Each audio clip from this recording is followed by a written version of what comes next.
নিজের কন্যা সন্তানকে রক্ষা করতে এই নিয়মগুলো মেনে চলুন। ১. ২ বছরের বেশি বয়সের সন্তানের সামনে পোশাক পরিবর্তন করবেন না। ২.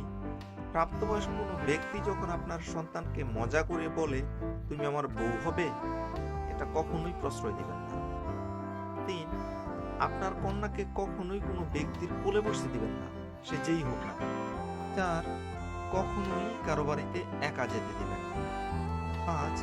যখনই আপনার সন্তান নিজের বন্ধুদের সাথে বাইরে যায়, আপনি লক্ষ্য রাখবেন তারা কি ধরনের খেলা খেলছে।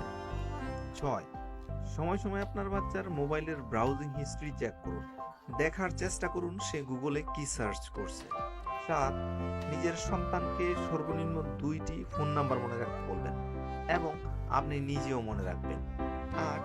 পরিবারের সবার সাথে খাওয়ার অভ্যাস তৈরি করুন এবং সেই সময় মোবাইল এবং টিভি বন্ধ রাখুন। ৯. কোনো খারাপ ধরনের চলচ্চিত্র দেখতে না দিয়ে সবসময় প্রেরণাদায়ক ছবি দেখার জন্য সন্তানকে উৎসাহিত করুন। ১০. কোনো রকমের জাঙ্ক ফুড বা ফাস্ট ফুড খাওয়ানোর অভ্যাস করবেন না। স্কুলে পাঠালে বাড়িতে বানানো খাবার টিফিন বক্সে দিয়ে পাঠান। ১১. কোনো প্রকার নেশার প্রতি যাতে আসক্ত না হয় সেই দিকে খেয়াল রাখুন। ১২. আপনি নিজেও বাচ্চার সামনে যে কোনো ধরনের নেশা করা থেকে বিরত থাকুন, এমনকি ধূমপান। ১৩. স্বাচ্ছন্দ্য বোধ করছে না এমন কারো সাথে যেতে আপনার কন্যা সন্তানকে জোর করবেন না। ১৪. একটা বিষয় লক্ষ্য রাখুন, আপনার সন্তান বিশেষ কোনো প্রাপ্তবয়স্ক পুরুষের ভক্ত হয়ে উঠছে কিনা। আপনার মেয়েকে পুরুষ আছে এমন কোনো বাড়িতে খেলতে যেতে দিবেন না। ১৬.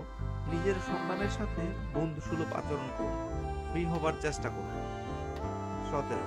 নিজের বাড়িতে লাঠি জাতীয় কোনো বস্তু অবশ্যই রাখুন এবং আপনার সন্তানকে কোনো ফাঁকা জায়গা বা ছাদে সেই লাঠি চালনা করতে বলুন, যাতে বিপদের সময় প্রয়োগ করতে পারে। ১৮. পারিবারিক কোনো অনুষ্ঠানে গেলে আপনার সন্তানকেও সাথে নিয়ে যান, এতে তার মানসিক বিকাশ ঘটবে। ১৯. মেয়েদের উপযুক্ত বিয়ের বয়স ২১ থেকে ২৫ বছর। এই বয়সের মধ্যেই মেয়েকে বিয়ে দেওয়ার জন্য নিজেকে মানসিক এবং আর্থিকভাবে প্রস্তুত করুন। আপনার কন্যা সন্তানের বয়স কত? কমেন্ট করে জানাতে ভুলবেন না।